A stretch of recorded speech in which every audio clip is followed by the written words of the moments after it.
ورنہ وہ تو سمجھتا تھا کہ شاید کھیتوں میں کام کرتے کرتے وہ بھی کوہلوں کے بیل کی طرح سے بن گیا ہے۔ بہرحال پورے دن کی تھکن رقیہ کی باتیں اور اس کی خدمت اتار دیتی تھی۔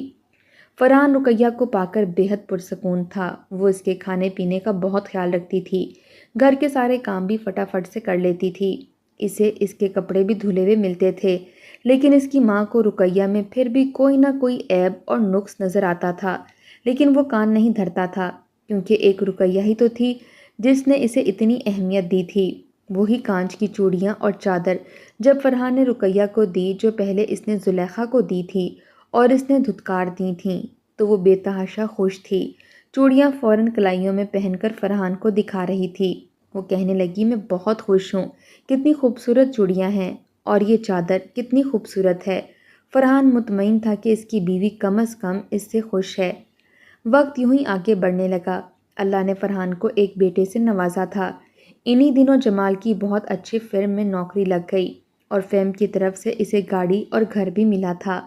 اس دن اختر صاحب کی بیوی اور زلیخا کی خوشی کی کوئی انتہا نہ تھی، کیونکہ جمال انہیں شہر لے جانے کے لیے آیا تھا۔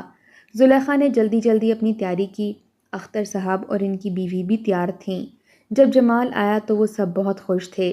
کہنے لگا، اماں میں باہر گاڑی لے کر آیا ہوں، مجھے آفس کی طرف سے ملی ہے۔ اختر صاحب تو بڑے بیٹے کو دعائیں دے رہے تھے، اللہ تمہیں اور بھی زیادہ کامیابیاں دے، اور پیچھے کھڑا فرحان ٹھنڈی آہیں بھر رہا تھا کہ کاش کبھی باپ نے اسے بھی دعا دی ہوتی۔ رقیہ بھی فرحان کے ساتھ ہی کھڑی تھی، لیکن جمال نے تو انہیں سلام کرنے کی بھی زحمت نہیں کی تھی، بس جلدی سے ماں باپ اور بہن کا سامان گاڑی میں رکھنے لگا۔ فرحان بھی آگے بڑھا تھا تاکہ ماں باپ کے گلے مل سکے، لیکن اختر صاحب نے اسے سینے سے ٹھیک سے لگایا تک نہیں تھا، بس جلدی جلدی میں اسے گلے لگایا، اور ماں نے بھی بس سر پر ہاتھ رکھا اور باہر نکل گئی۔ پتہ نہیں کس بات کی جلدی تھی انہیں۔ فرحان اور اس کی بیوی ایک دوسرے کو نم آنکھوں سے دیکھ رہے تھے۔ کتنی خدمت کی تھی رقیہ نے ان کی، لیکن ساس تو مل کر بھی نہیں گئی، ہاتھ تک نہیں ملایا، نہ ہی کوئی دعا دی تھی۔ شاید اب انہیں اس غریب بیٹے اور بہو کی ضرورت نہیں رہی تھی۔ جمال اپنے ماں باپ اور بہن کو شہر لے گیا۔ شہر کا بڑا فلیٹ دیکھ کر تینوں ہی بڑے خوش تھے۔ ایک کمرہ زلیخا نے سنبھال لیا اور ایک اس نے اپنے والدین کو دے دیا۔ ایک بڑا کمرہ اس نے اپنے پاس رکھا تھا۔ اس کے علاوہ ڈرائنگ روم بھی تھا اور لاؤنج بھی کافی بڑا تھا۔ وہ بس کہنے کو ہی فلیٹ تھا، اندر سے کافی بڑا گھر تھا۔ خوبصورت ٹائلیں لگی ہوئی تھیں، ڈیکوریشن اتنی خوبصورت ہوئی ہوئی تھی۔ زلیخا تو اتنی خوش تھی کہ جس کا کوئی حساب نہیں۔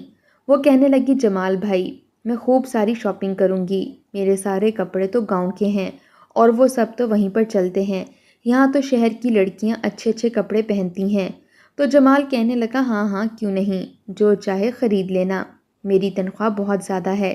ابھی چند مہینے ہی گزرے تھے کہ جب جمال نے اپنے والدین کو اپنی پسندیدہ لڑکی کے بارے میں بتایا، جو امیر بھی تھی اور ماڈرن بھی۔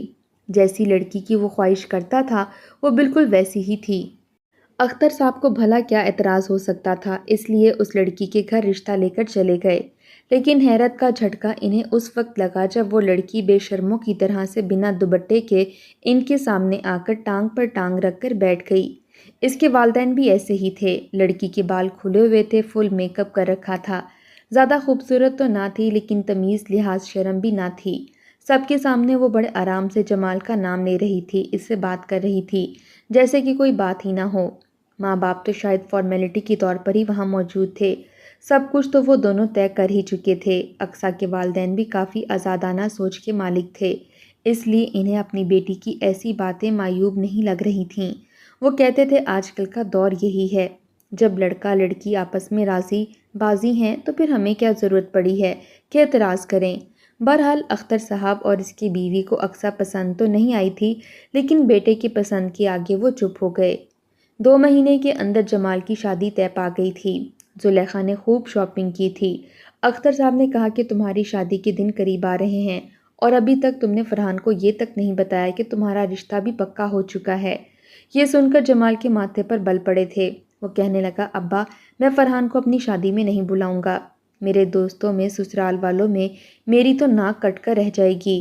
میں نے انہیں یہ نہیں بتایا کہ میرا کوئی بھائی بھی ہے، اور آپ لوگوں کو بھی یہ بتانے کی کوئی ضرورت نہیں ہے۔ یہ سن کر اختر صاحب کے دل کو کچھ ہوا تھا۔ کچھ بھی تھا لیکن فرحان بھی تو ان کا ہی بیٹا تھا، ایسے کیسے ہو سکتا تھا کہ ایک بھائی کی شادی پر دوسرا بھائی نہ آتا؟ زلیخا بھی کہنے لگی ابا اس کی بیوی بھی ان پڑھ سی ہے، ہماری بے عزتی ہو جائے گی، ہم نہ تو فرحان کو بلائیں گے اور نہ ہی رقیہ بھابھی کو۔ بہرحال جمال کی شادی بھی ہو گئی اور فرحان کو خبر بھی نہ ہو سکی۔ اختر صاحب اب گھر پر ہی رہتے تھے، انہیں لگا تھا کہ بہو آئے گی تو گھر کو سنبھال لے گی جیسے کہ رقیہ نے سنبھال رکھا تھا۔ اس نے آج تک کبھی اپنے سسر کو شکایت کا موقع نہیں دیا تھا، ہر چیز ان کے کہنے سے پہلے تیار ہوئی ملتی تھی۔ لیکن آج شادی کو 15 دن ہو گئے اور اس کی والدہ ہی بڑی بہو کے نخرے اٹھاتی پھرتی نظر آ رہی تھیں۔ اس نے تو ابھی تک ایک گلاس پانی کا بھی خود نہیں پیا تھا، پانی پینا ہوتا تو زلیخا کو آوازیں دے رہی ہوتی تھی، وہ تو بس صبح سویرے اٹھتی اور حکم چلانا شروع کر دیتی تھی، زلیخا میرے لیے کافی تیار کرو، صبح اٹھ کر اسے کافی چاہیے ہوتی تھی۔ زلیخا فوراً سے بڑی بھابھی کے نخرے اٹھانے لگتی، حالانکہ رقیہ کے ساتھ اس نے مل کر کبھی ایک روٹی تک نہیں بنائی تھی اور یہاں اقصیٰ کے سارے کام وہی کرتی تھی۔ کافی پینے کے بعد وہ اٹھتی، برش کرتی، ناشتہ کرتی اور پھر تیار ہو کر اپنے کمرے میں بیٹھی موبائل پر لگی رہتی۔ دوپہر کا کھانا وہ زلیخا کو یوں بتاتی جیسے کہ یہ اسی کا کام ہو اور وہ اس کی نند نہیں بلکہ ملازمہ ہے، کبھی کہتی تھی یہ بنا لو تو کبھی کہتی وہ بنا لو۔ زلیخا ایسی تھی جیسے اس کی بے دام غلام ہو۔ 15 دن تو ماں بیٹی نے بہو کی خوب خدمت کی، لیکن اس کے بعد جمال کی والدہ نے اسے کہا تھا کہ تم اب اپنی بیوی سے کہو کہ وہ گھر سنبھال لے۔ یہ بات سن کر جمال کے ماتھے پر بل پڑے تھے، وہ کہنے لگا وہ بڑے گھر سے آئی ہے، اسے کام کرنے کی عادت تھوڑی ہے، دیکھیں اماں یہ سارے کام زلیخا کو کرنے چاہیے۔ وہ کہنے لگی زلیخا تو آگے پڑھے گی، میں نے اپنی بچی کو کالج میں داخل کروانا ہے۔ تو جمال کہنے لگا کیا ضرورت ہے اس کو کالج میں داخل کروانے کی؟ اگر یہ صبح صبح کالج چلی جائے گی تو گھر میں ناشتہ کون بنائے گا؟ اقصیٰ کو کچھ بھی بنانا نہیں آتا، ارے اس کے گھر میں تو ملازم ہی پانی کا گلاس تک اسے لا کر دیتے ہیں۔ یہ بات سن کر جمال کی والدہ کو بڑا غصہ آیا تھا، وہ کہنے لگی کہ تم کوئی ملازم رکھ لو لیکن میری بیٹی آگے پڑھے گی، میں نے اسے ڈاکٹر بنانا ہے۔ یہ سن کر جمال کہنے لگا میرے پاس اتنے پیسے نہیں ہیں کہ میں اس کی میڈیکل کی فیس بھرتا پھروں، اماں میں اتنے بھی پیسے نہیں کماتا کہ لاکھوں آپ کی بیٹی کی پڑھائی پر اڑا دوں، میری اپنی بیوی ہے، اپنے اخراجات ہیں، اگر میں نے ملازمہ رکھ لی تو پھر آپ لوگ اپنی رہائش کا انتظام کہیں اور کر لیں، کیونکہ اگر مجھے ملازمہ رکھنی پڑی تو 2 رکھنی پڑیں گی، ایک باورچن اور دوسری گھر کی صفائی کے لیے، اور یہاں پر اس مہنگے علاقے میں کام کرنے والی ہزاروں روپے مانگتی ہیں، میں انہیں دوں گا یا آپ کا خرچہ پورا کروں گا؟ یہ سن کر تو جمال کی ماں جیسے چپ سی ہو گئی تھی، کیونکہ جمال کی انجینئرنگ اس کے سر پر سوار ہو چکی تھی، پھر ماڈرن سسرال والے جب گھر آتے تو گھر کا سارا بجٹ ایک وقت کے کھانے میں ختم ہونے لگتا، کیونکہ ان کے لیے سب کچھ بازار سے آتا تھا اور کافی مہنگے ہوٹل سے آتا تھا۔ گھر کے سارے کام زلیخا کے سر پر آ گئے تھے، تعلیمی سلسلہ بھی ختم ہو گیا تھا، 1 سال میں تو اقصیٰ نے اپنی ساس اور نند کو نچوا کے رکھ دیا تھا، اتنا کام کرواتی تھی کہ دونوں ہانپ کر رہ جاتی تھیں۔ ایک بار تو زلیخا برتن دھو رہی تھی تو اس کے ہاتھ سے اقصیٰ کے ڈنر سیٹ کی ڈش ٹوٹ گئی کہ دیکھ کر اقصیٰ نے تو اس کے منہ پر تھپڑ دے مارا، وہ کہنے لگی یہ اتنے مہنگے برتن تم نے توڑے ہیں، توڑے تو توڑے کیسے؟ جب زلیخا رونے لگی تو اس کی والدہ غصہ ہونے لگیں، جمال بھی آ گیا اور اتنی لڑائی ہوئی کہ جمال نے خود کہہ دیا کہ آپ لوگ گاؤں چلے جائیں، میں اب آپ لوگوں کو اور برداشت نہیں کر سکتا۔ یہ سننا تھا کہ اختر صاحب اٹھے اور بیوی سے کہا کہ سامان پیک کرو، پھر اپنی بیوی بیٹی کو لے کر چھوٹے بیٹے کے پاس گاؤں آ گئے۔ یوں اچانک فرحان نے جب ماں بہن اور باپ کو دیکھا تو پہلے تو حیران ہوا لیکن بعد میں اس نے گلے لگا لیا۔ آج اختر صاحب نے چھوٹے بیٹے کو سینے سے بھینچ کر لگایا تھا، کیونکہ اس کی قدر ہو گئی تھی کہ وہ کتنی عزت کرتا تھا۔ رقیہ ساس اور نند سے بہت خوش دلی سے ملی تھی، اس بار زلیخا کا رویہ بھی ٹھیک ہو گیا تھا، کیونکہ بڑے بھائی کا اصل روپ تو وہ بھی دیکھ چکی تھی۔ بہرحال فرحان نے ماں باپ کی خدمت میں کوئی کمی نہیں چھوڑی تھی، لیکن اچانک ایک رات والدہ کو ہارٹ اٹیک ہو گیا، وہ فٹافٹ سے اپنی ماں کو لے کر ہاسپٹل پہنچا تھا، لیکن ڈاکٹر نے آپریشن کا مشورہ دیا تھا۔ اس نے اپنے باپ سے کہا کہ اس کے پاس اتنے پیسے نہیں کہ وہ آپریشن کروا سکے، تو اس کے والد نے کہا کہ میں جمال سے کہتا ہوں۔ اختر صاحب نے جب جمال سے کہا کہ تمہاری ماں اس وقت ہاسپٹل میں ہے اور آپریشن کے لیے پیسوں کی ضرورت ہے تو جمال نے صاف انکار کر دیا، وہ کہنے لگا میرے پاس آپ کے لیے کوئی پیسے نہیں ہیں، میرے اپنے ہی بہت سے اخراجات ہیں۔ اختر صاحب رونے لگے، منت سماجت کرنے لگے کہ تمہاری ماں مر جائے گی، لیکن پھر بھی بڑے بیٹے کے اوپر کوئی اثر نہیں ہوا تھا۔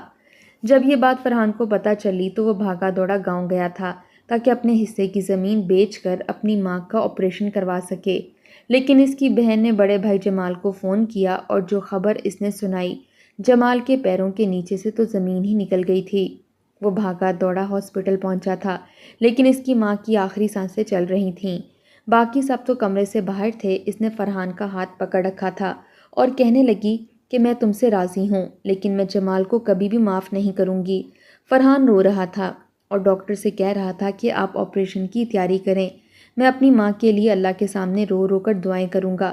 وہ اپنی زمین بیچ کر سارے پیسے ہاسپٹل میں جمع کروا چکا تھا۔ آپریشن تھیٹر میں جانے سے پہلے اس کی ماں نے فرحان کو یہ کہہ دیا تھا کہ وہ اس سے راضی ہے اور اللہ بھی اس سے راضی ہو جائے گا۔ پھر یہی ہوا، آپریشن کامیاب ہو گیا تھا۔ فرحان کی زمین تو بک گئی تھی لیکن ماں کی جان بچ گئی تھی۔ اس کے بعد جب گاؤں کے چودھری کو یہ پتہ چلا تو اس نے زمین کا بہت بڑا حصہ فرحان کو دے دیا، کیونکہ اس نے کئی سال بغیر کسی نفع کے چودھری کی زمینوں پر کھیتی باڑی کی تھی۔ اب تو فرحان کے حالات کافی اچھے ہو گئے تھے، لیکن جمال کی نوکری چھوٹ گئی۔ اس کا گھر اور گاڑی بھی کمپنی نے واپس لے لی تھی۔ اب وہ سسرال میں گھر داماد کی طور پر رہتا تھا اور ہر وقت اقصیٰ کے طعنے سنتا رہتا تھا۔ وہ اس وقت کو روتا تھا جب اس نے اپنی ماں کی مدد نہیں کی تھی۔ ماں کی بد دعاؤں نے اسے عرش سے فرش پر لا پھینکا تھا۔